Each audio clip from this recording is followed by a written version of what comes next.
Hello, and welcome to another edition of the ABA Law Student Podcast on Legal Talk Network. I'm Sandy Gallant. I'm the 7th Circuit Governor with the ABA Law Student Division, representing the states of Illinois, Indiana, and Wisconsin. I'm currently a 2L at Northern Illinois University College of Law in DeKalb, and today we are broadcasting from the ABA Annual 2016 in San Francisco, California, where the crews are working hard here, tearing down the equipment, so you might be hearing some background noise. Our show today is sponsored by the American Bar Association Law Student Division. In this monthly podcast, we cover topics that are of interest to you, law students, and recent graduates. We're going to be talking to you about a variety of issues, from finals to the bar exam and everything in between. We hope this show is a trusted resource for all of our listeners. And when we come back, we're going to talk to a 5-guy panel who are all JDs and who are going to talk about going on a non-traditional career path. Stay with us.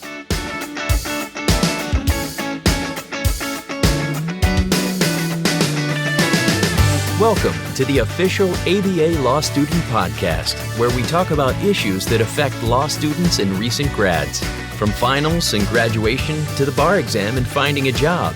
This show is your trusted resource for the next big step. You're listening to the Legal Talk Network.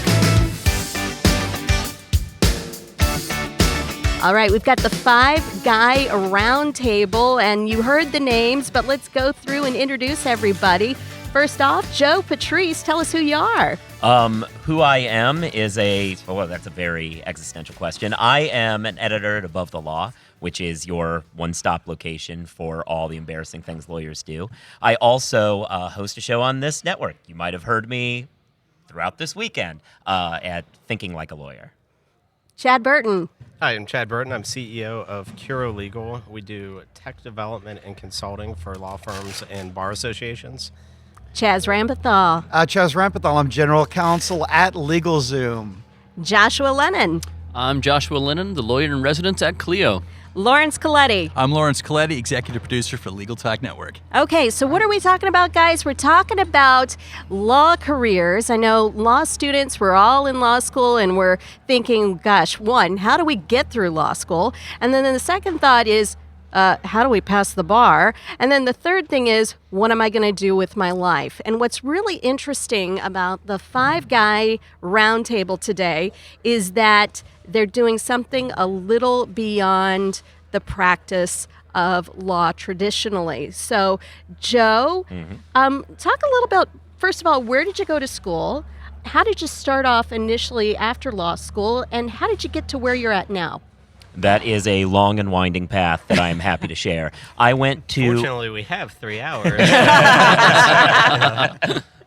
Yeah, so I went to NYU School of Law and then Go Violets. That is actually the mascot, a flower. So I went to NYU, then I worked at Cleary Gottlieb in New York as a litigator. I moved from there after a few years to Lankler, Siffert & Wohl, which is a white-collar criminal defense boutique. And after several years of that, I looked at my bank account and realized that I had a minuscule amount of loans left to repay, and I didn't have to do this anymore. So I left the practice of law and started freelance writing, and including a column for Above the Law. And then when they needed a full-time person, I joined up. And now you're also hosting a show on Legal Talk Network that transitioned to radio. That had to have been fun. It was, because as you well know, the Legal Talk Network pays us handsomely for our time here. Like it's like Howard Stern levels of money. But no, it's great because I get an opportunity to talk to people and engage and kind of have fun with them directly rather than behind a keyboard all the time. Chad, tell me a little bit about CuroLegal. So we are working with bars and law firms across the country to modernize the practice, use new technology, and develop technology. I started practicing as well, bigger firms, and went into the small firm world, started a virtual law firm model that then kind of led into other lawyers asking, how do I do this? How do I start a new business model? And then that's where Curo came from, which started out as helping others and the consulting side, which then led to the tech development. And Chaz, LegalZoom, we've seen the commercials on the tube. Absolutely. Did you start off originally practicing with clients face-to-face and making that transition? So after I got into USC, Southern California, not South Carolina, for law school, I ended up at Thielen, Reed & Priest as a litigator. Did that for almost 2 years, and then one day stumbled upon my soul and decided to move over to transactional work. Moved out to Boston with Testa Hurwitz and Tebow. Did a ton of work really representing a lot of early stage companies. And one day this company just showed up, and it was LegalZoom. I had actually started out doing a little practice on my own where I had a lot of face-to-face with clients. And I realized that as a sole practitioner or a small law firm lawyer, I could interact with a few dozen clients, and at LegalZoom, I could really help thousands and actually what ended up being millions of people with their legal needs. I know one name that is starting to really become more familiar among law schools across the country is Clio. It's a unique website. And Joshua, tell us a little bit about Clio for folks who are unfamiliar with it. I will tell you personally, I was introduced to Clio through a technology and law class at NIU last year. Oh, thank you. I'm glad to hear that our outreach is going really well for law students. So Clio is a cloud-based practice management software. It allows you to manage everything from your firm, from client intake to invoicing them when the work is done. We help you manage your contacts, your case files, and your communications. It's a neat business because we've taken the internet and applied it at scale to help lawyers build a better practice. And Laurence, you're with Legal Talk Network, and you also happen to have a JD. And your legal career has had some interesting twists and turns as well. Yes, it has. So anyway, I moved up to Colorado and I started doing some consulting. And my consulting turned into legal work. So I was doing a lot of business planning and pro formas for different companies. And sometimes that would turn into some legal work. So I passed the bar at Colorado. And then shortly after kind of doing the actual legal practice part of it, recession and caught up with me, and it was tough getting established. Did a lot of doc review, so I certainly read Above the Law's commentary on some of the document review projects. Again, certainly relate, but it was paying the bills for a while, and it was tough eking it out. Legal Talk Network was an application I filled out as kind of my last hurrah in law.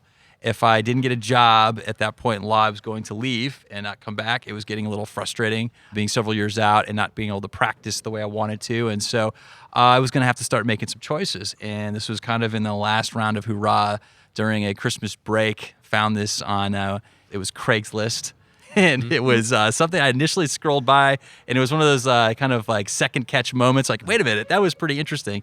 Opened it up, read it, filled it out. The rest is history. So Did Trent make you meet in an alley for Craigslist? No, part of the no, interview but, process. The job description's out of the trunk of his car. But those who are familiar with Denver, the interview is certainly in 5 points, and so that's got a checkered history. But now it is part of it's a renovated district called the Rhino Arts District. So a lot of marijuana establishments there and breweries and software developers, which happens to work out for us. All three of those go together really well. Yes, absolutely. So what I really like about all 5 of our guests today is that they have taken their Juris Doctorate and they've gone beyond the courtroom and they've really molded their own path. And they've done something really fun and unique. And I guess that's the point that in talking with our law students today, our listeners, how would you like law students to really imagine their futures beyond the courtroom?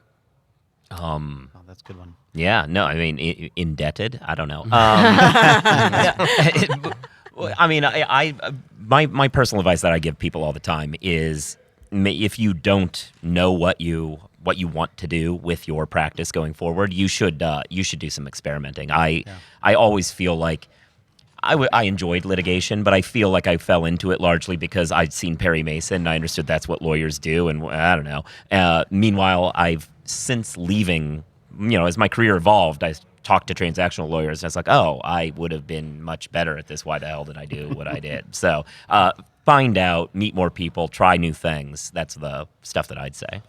And I mean, part of the difference between 2016 and even 10, 15 years ago, it used to be in law school where I remember a case where I went, they talked about you don't have to be a practicing lawyer, but it was kind of like they were patting you on the head saying, the bottom third of the class needs to go somewhere. Right. Mm-hmm. So not everybody has to be a lawyer. But now 5 examples here of very different kind of non-practicing roles.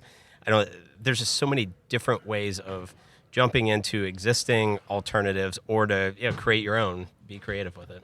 And I think those are really good advice. When I talk with law students, I do so quite a bit. Other than saying number one rule is just don't be a jerk during law school, the people that you meet every single day are going to end up being, the captains of industry. They're going to be the people that are out there looking for lawyers just like you, or possibly wanting to serve you as an entrepreneur. The next would be that if you can enter into the traditional practice, that's fine. And that's something that's great. The traditional practice is not a bad practice. It's just evolving a little bit, and you should learn to evolve with it. But if you don't want to enter the traditional practice, you should really find a problem that needs solving and solve it, right? And I've heard everyone from Dan Lear at Avo to others say, find a problem, solve it. You're going to make yourself indispensable to the consumer that you're out there helping. I think one thing that's very interesting is career services don't tell you a lot of the longitudinal stats when it comes to a legal career. Yeah. Like, for example, most lawyers in their first role leave inside of 5 years. They don't stick around. And that's not a bad thing. The industry is evolving and people evolve as they exist in it. So don't feel like your first job out of law school is your only job. It's going to be a great place to learn some skills. It's going to be a great place to learn more about yourself. It's going to be a great place to help people. But it doesn't necessarily mean that's the only place you're going to be. And you should be okay with, if you're interested in something else or unhappy with where you are, taking a look for something new. I love that you guys are all speaking passionately about this. You've obviously got a fire that really drives you and wanting to do a great job with the jobs that you have. I'm curious how all of you were in law school. How would you describe yourself as a law student? I'll jump in on that. I was weirdly collaborative. So I remember one time a classmate was having trouble in class, and I just loaned her my little study guide. And she looked at me like I had 2 heads. Like, why would you do that? And I honestly believe that if you can find a win-win solution, that is the best solution. And that's the place we need to start from. Yeah, oddly enough, I feel like a few times I've been described by others as affable. I did look it up. I found out it wasn't bad, so that made me happy. Look, I feel that you have such a limited amount of time to make really great colleagues and friends that you should be doing it anywhere you possibly can. And the advice that I gave earlier has come to fruition for me. If I take a look at the jobs that I've gotten after law school, most of them have come from either knowing somebody or being nice to somebody that I was either in law school with or affiliated through the law school with. And that doesn't happen for everybody who's a bit of a shut-in and who doesn't want to get out and show that they're the kind of person that is employable and engaged and energetic. I totally would have thought you'd been the guy that hides the books. I've learned something. Wait a minute, today. there were books in school? Yeah. Oh! You're that kind. So you're the bottom third. Okay, that's right. I think I was probably just like a normal student. I don't know. That's I'm trying to think of what I was like. I mean, I remember probably every couple months I remember that first exam I took, and it was criminal law, that I was convinced that I failed it, and I didn't, obviously, because I'm great. But no, just kidding. And modest. No, and modest, yeah. But no, it's one of those things where I just remember the fear of not doing well and just and that kind of drove everything, and then it went to the bar, and then it kept going from there. I think there's a few trends that I'm hearing. I also was somewhat collaborative, although I felt like NYU largely was. A lot of us were handing things to each other. There was no real book hiding or anything like that. And I was also, I would say I was very affable. I was much happier at the bar than studying the bar. Amen. Everybody on Thursday nights when class was Bar done. review. Everybody was Hey, out. that's when we have our bar review, That's too. when everyone has their bar review. Yeah, and I mean, it was a much more go out, meet people, have fun. I didn't worry a ton. I mean, obviously you worry right around exam time, but I was also, you're there, meet people, learn a few things. I was kind of laid back about it. I worked hard and I played hard. I think I had a very good experience with it. I was as involved as I could be, and I didn't hold anything back. And it certainly was a challenge. It was one of the more difficult things in my life because I was not a natural student for law school. And so I had to find new ways to break through my weaknesses. There's always going to be a need in the legal field for litigators and for mediators. But I'm curious how, if you guys could, look into your own crystal balls, how do you foresee technology and the law really commingling in the future? Look, technology and law, the interesting thing about law and technology is a lot of people take a look and they say, we need to create some new technology so law can be practiced better. And I always tell people, we need to do a better job of using existing technology to make law better. Yeah. And a lot of that has to do with the rules and the regulations and how we as lawyers have set up the sandbox that we play in. And if we could broaden it up a little bit, open it up a little bit, things like advertising and online media, taking a look at collaborating with people who are outside of the traditional legal profession, I guess I have to say that, and really looking at new ways to practice, not just to satisfy the need we have as lawyers, but to satisfy the needs they have as consumers. And if we can start opening up and doing that, we'll find that technology will just kind of happen. It'll just kind of flow in naturally in the way it's done in other industries. Joshua from Clio? So I think technology enables lawyers to be better. I'm a little biased that way. But I think there are other careers outside of being a traditional lawyer and using technology. We're going to start seeing law embedded more and more into the devices and the tools that we use. An example may be that if you are an Uber driver, your car can just no longer speed anymore, right? The computer will just tell it not to. And we need lawyers and technologists to both embed those laws, write those laws, and update those laws as technology progresses. If Uber couldn't speed, I would not have made it to this conference. So hold on there. So that might change then. There's always exceptions. Speeding in San Francisco is like 14 miles an hour, though. I mean, New York at 3 a.m. It was actually pretty fast. What do you think, Chad? Three of us just came from the ABA Commission on the Future of Legal Services presentation of their report and recommendations. And part of the work of that commission looked at the role of technology. And it's dead on from what Chaz is saying and what Joshua is saying as well, where it's going to play a huge role in this, and it's going to help in a lot of different ways. And do we have to create technology just to create technology? No, but we have to be solving real problems. And so there's a lot of good stuff out there that could be better. So let's take what we're doing. That was the theme of the recommendations, right? It was not like, the recommendations weren't all, here's the new stuff we have to do to survive. It was, let's take what we're doing now and a first step is just doing that better. Yeah. And that means using technology better.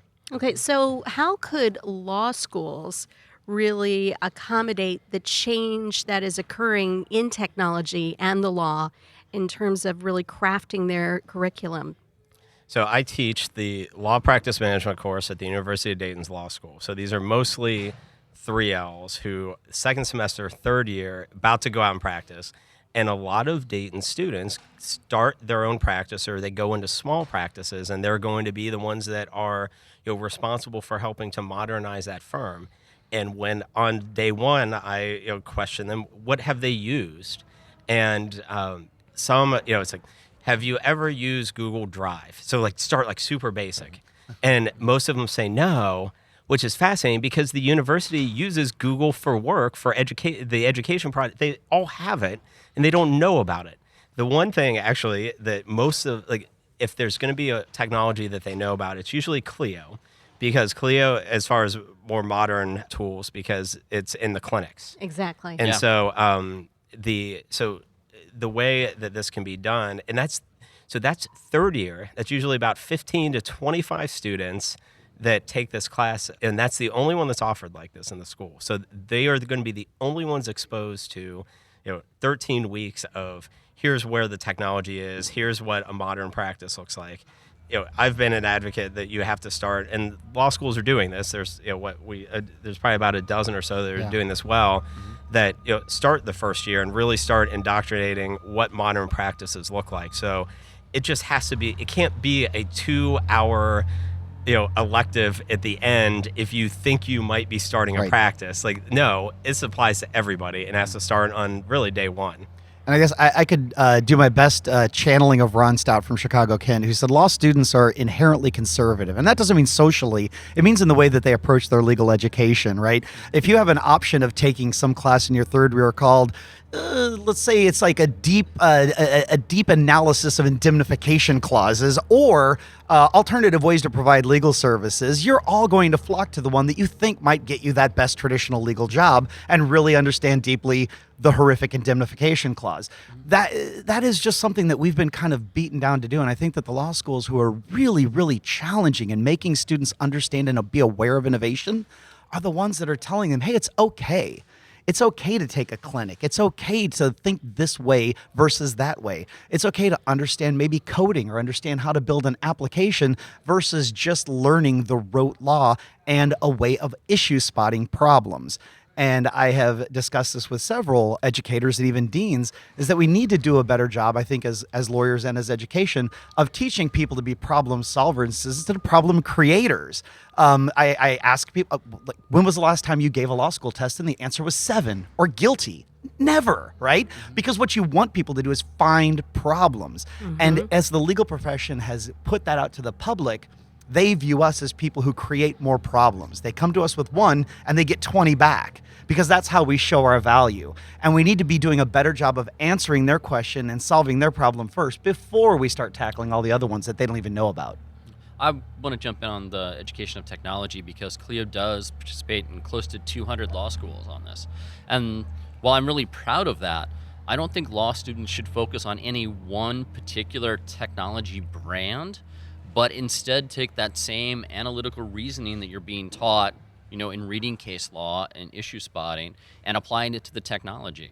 If you see a great feature in a non-legal piece of technology, you should be asking yourself, why don't I have that in my legal technology? And it's probably there. One of the more frustrating things about being a legal technologist is you build a great tool and maybe 30% of lawyers use the entire feature set.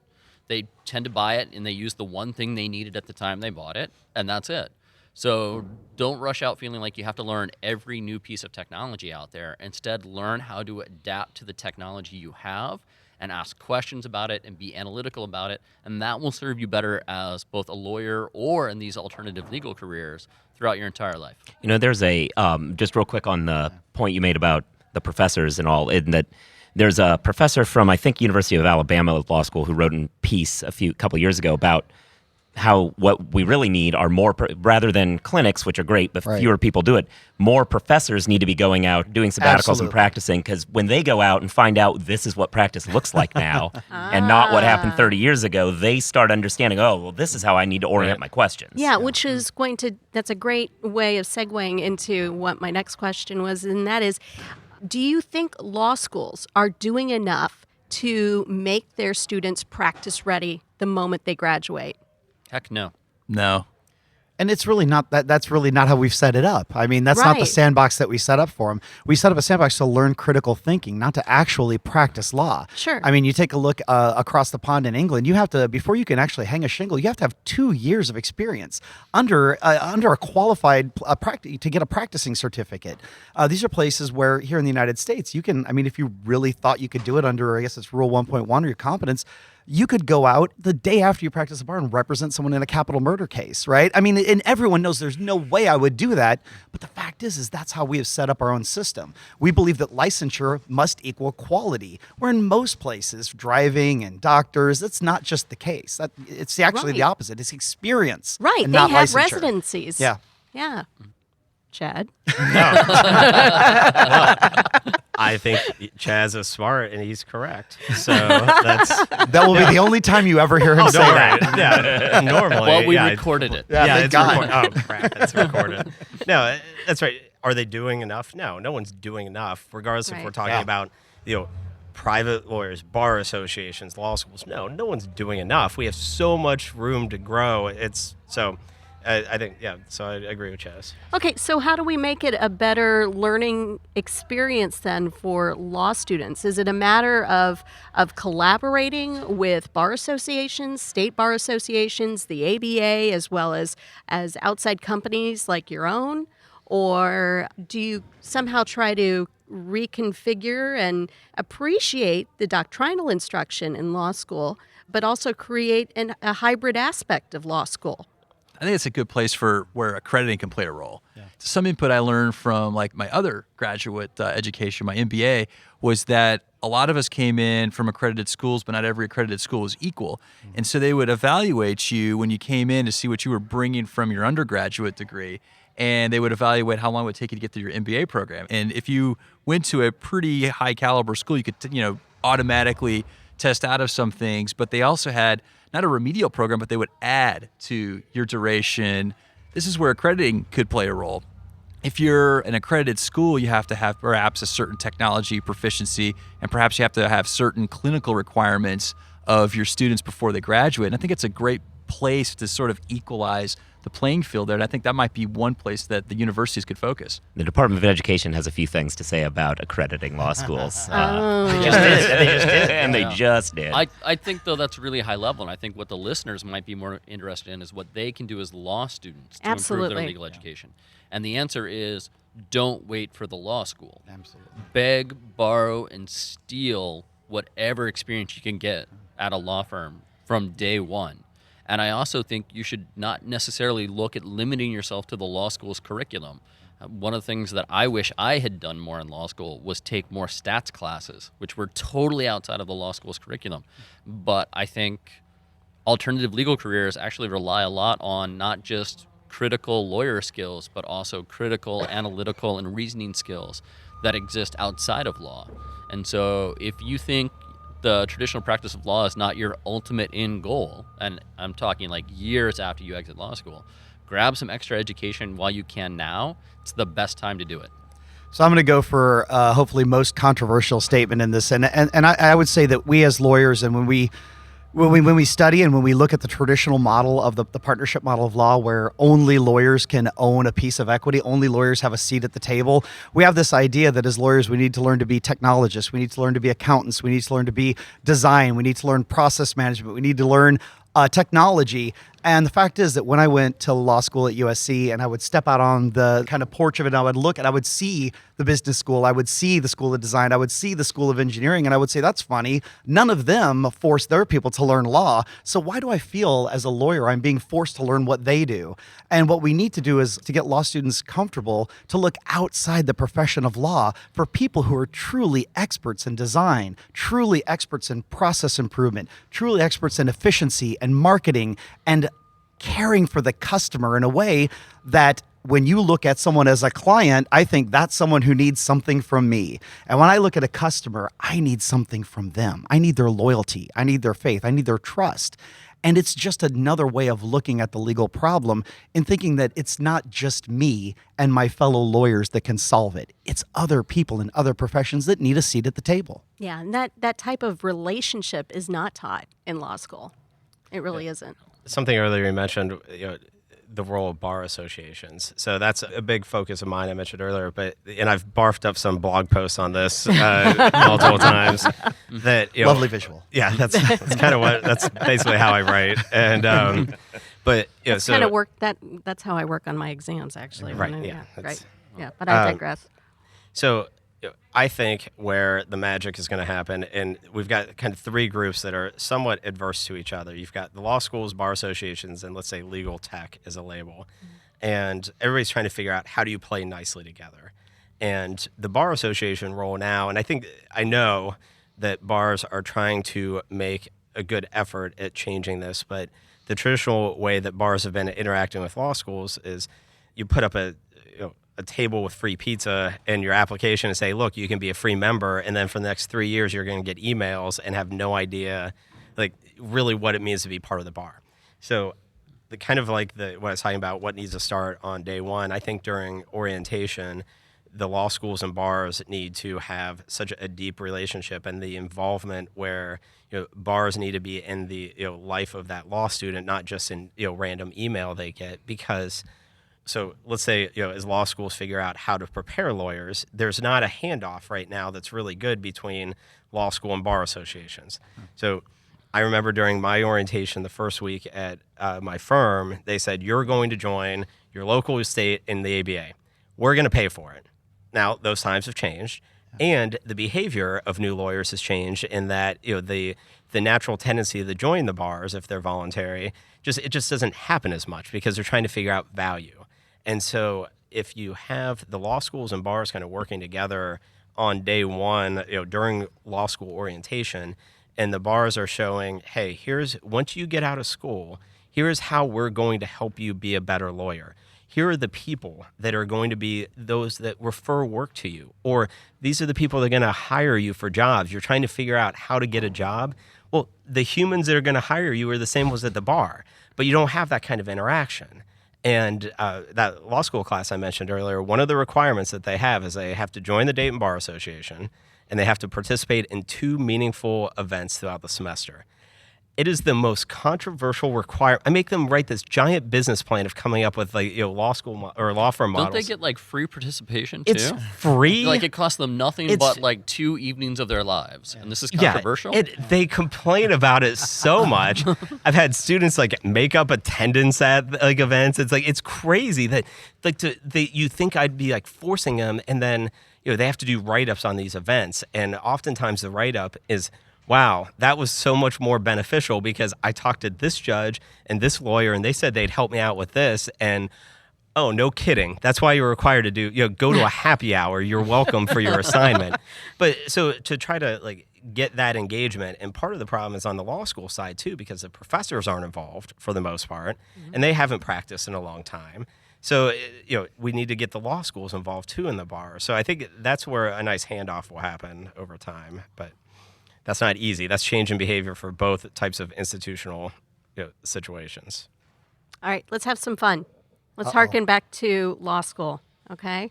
And I'm curious if you guys remember the first time you were cold called by a professor and what that experience was like. First, no, I don't. But favorite time I was cold called that I can think of was I had Professor Linda Silverman, very difficult Civ Pro professor, the hardest one, and she had written her own textbook, but it was in draft form. She encouraged everybody to always find typos and mark them and let her know later because she's working on it.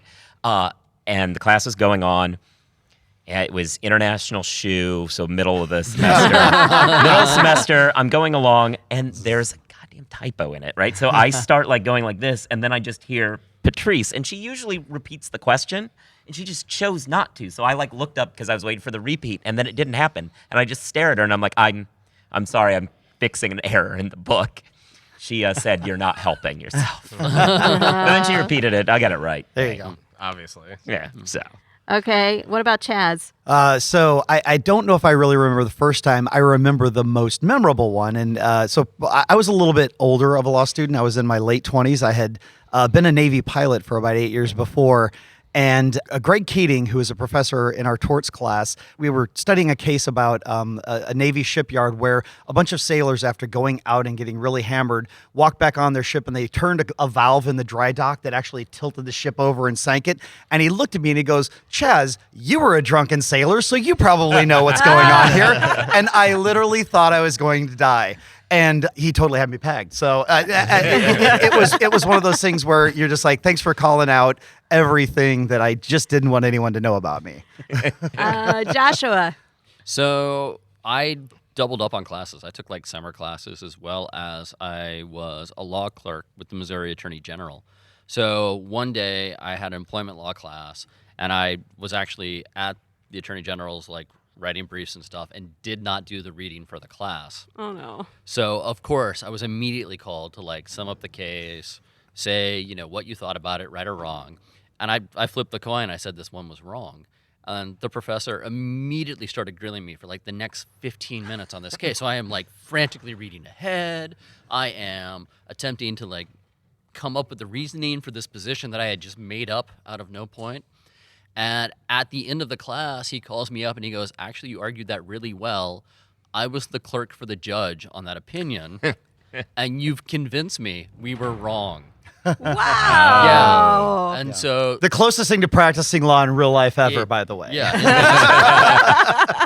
So don't be afraid to stand by your guns when you're called, right? The worst thing that can happen is you can impress your professor, and always look up your professor's bios on day one of the class, so you will not make that mistake ever again. Oh, that's a great tip. What about you, Chad?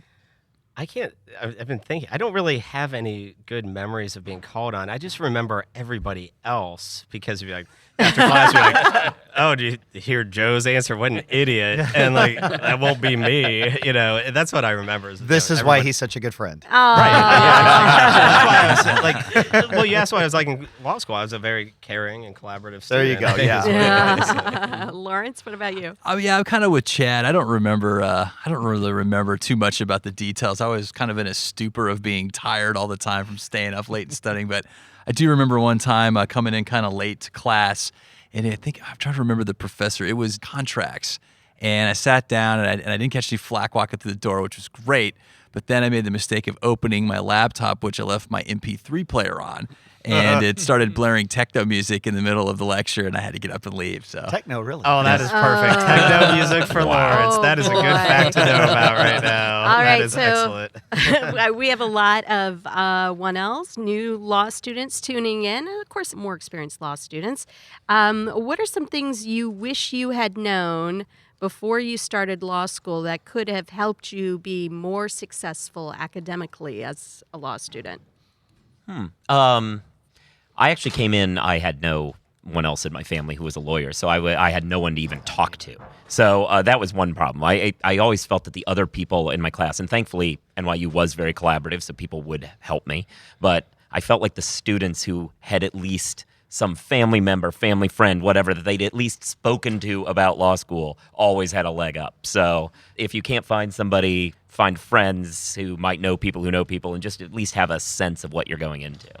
Yeah, I think that's good. Yeah, I was pretty much the same way. Didn't really have a lot of family, or maybe even any family that's close that were lawyers. So it was all kind of new. And my roommate from undergrad and I went to law school together, and we lived together in law school, and he was in the same situation. So we're both completely blind on it, which is a horrible situation to have two people feeding problems to one another about how bad this is going to go. So I think having somebody is not a bad idea. So I think you just can't take it too seriously. At the end of the day, it's still just school. And I know it's an important school, and I know it might seem like the most important thing in your life right now. But back in the day, a drill instructor told me once, you should really focus on the things that are going to keep the sun from coming up the next day and not worry too much about all the other things that are out there. And when I talk to law students about this, I tell people to work hard, and everyone wants to work hard. But the one thing people don't really tell you is that it's okay not to be the number one student. There's so many people in law school who have just been so driven and been so successful in every aspect of their life. Whether it was being, pride student in kindergarten to being a valedictorian of their class. And they get this idea, and they don't really realize that they're going to be lumped in with the valedictorian of everyone else's class, right? And some of the people who are the best at the best of what they've done. And when they come out in, like the 30% mark, and they freak out and think, oh, well, I'm just a failure, I might as well go pull shots at Starbucks, which, by the way, is an awesome job. And yeah, great. Yeah. But when they think that way, they give up almost. So like a little part of their soul dies when they realize they're not going to be the astronaut of pilots. You know what? Not everyone is going to be the managing partner of the largest law firm in the world. It's like not every basketball player is going to be LeBron James.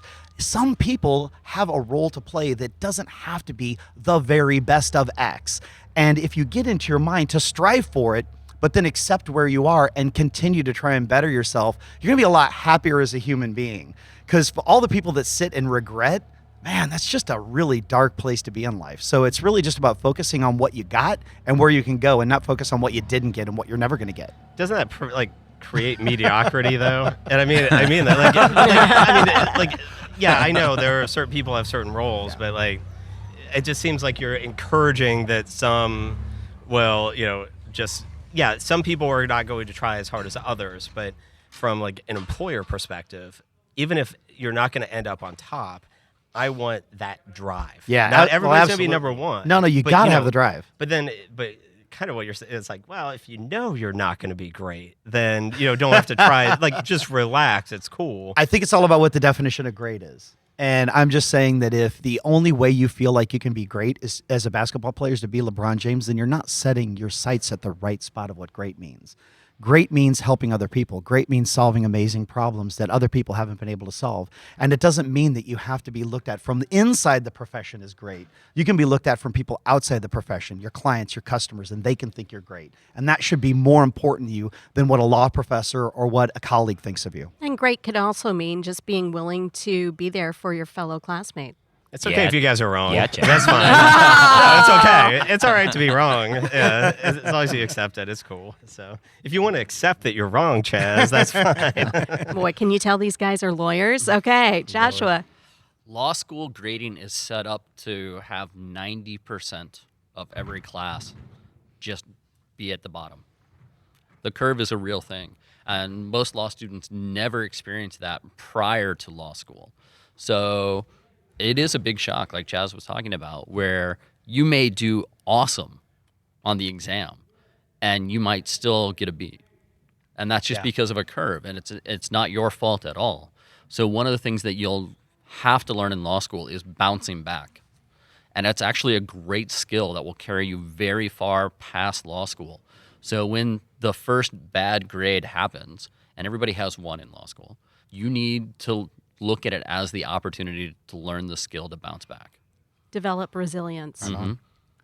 I think one of the things that's important when you go to law school is, we're all professionals when we get out, and we're going to be eking out our career. And I just think that it's a great time to meet some really terrific people in your life. So you're in there and you're going through miserable experiences together. Miserable experiences often forge bridges of friendship. And so I think one thing I think is good to keep in mind is that, law school students like to argue.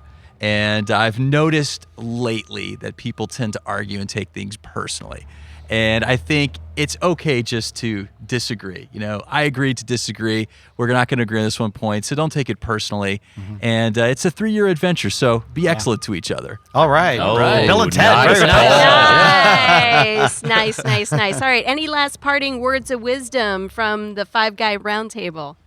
I'll take advantage of this last words to maybe not wisdom, but it is true that we kind of flagged this earlier, that it is a 5-guy roundtable, which is problematic. It makes it seem like the only way to get out of practice is to be a man, and that's not really true. I would just say that as at Above the Law, for instance, I'm the only white guy there. There are paths to alternative careers that are not that are more diverse than I'm representing by happening to be here.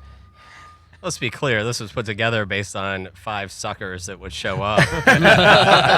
During happy hour. Well, during happy hour, while this place is being torn down, literally. And willing to talk to the law student. I appreciate that. Yeah. The only advice I ever got that I thought was great was from a flight instructor, and he just told me to keep the pointy end forward, the dirty side down, and make all your landings the same number as your takeoffs. And I think that kind of really rolls forward into law, right? Just look at the basics, and the rest of it's going to take care of itself. Awesome. Most of what we're exposed to is either an episode of Suits on what the practice law is like, and it's not like that at all. No. Or the people who've kind of stuck it out. And there are some really interesting stats about the kind of alternative careers. Like, for example, there are more Gen X GCs than there are Gen X partners at big law firms. And so don't just look at the stereotypes and the bad TV. There are really awesome opportunities out there. Go find what you like and what you're passionate about and make that your career, and you will be so much happier as a law student and as a lawyer for the rest of your life. Yeah, I think Josh took a little of my thunder there. I think it's important to pick what you're passionate about because you'll find a way inevitably to be good at it. And I think that recently, I've discovered that wholesale. And so I guess the only other thing I would add on to that is to be involved while you're there and make sure you get the full exposure. You're there once, and yes, you're going to be tired, but it's okay to stay up late and be tired. Just get the most out of it while you can. One last question, guys. For our listeners who want to follow up with you, how can they reach out to you? Joe@abovethelaw.com or the Twitter, which is @JosephPatrice. We'll just do Twitter for me because my email's not that simple. It's @Chad E. Burton or Sade, as Laurence likes to refer to me as. My Twitter is ChazRamp, ChasRamp. I'm also ChazR at LegalZoom.com. If you have complaints, send them to Dan Lear at Avo. The best way to get a hold of me is always Twitter, and it's @Joshua Lenon. and that's one in the middle. Most people spell it like the Beatle, and I'm a little closer to the dictator. Excellent. They can find me on Twitter at Laurence ESQ and Laurence Colletti at LegalTalkNetwork.com. Okay, Joe, Chad, Chaz, Joshua, and Laurence. Guys, thanks so much for joining me today. And thank you all for joining us. We hope you've enjoyed another episode of our podcast, and we'd like to encourage you to subscribe to the ABA Law Student Podcast on iTunes and take a moment to rate and review us as well. You can also reach us on Twitter at ABA LSD using the hashtag Law Student Podcasts. We want to hear what's on your mind. I'm Sandy Gallant at Sandy Gallant on Twitter, and we want to thank you for listening to the ABA Law Student Podcast. Stay tuned, expect more, and until next time, podcasters, study hard. If you'd like more information about what you've heard today, please visit LegalTalkNetwork.com. Subscribe via iTunes and RSS. Find us on Twitter and Facebook, or download our free Legal Talk Network app in Google Play and iTunes. Remember, U.S. law students at ABA-accredited schools can join the ABA for free. Join now at AmericanBar.org/law student.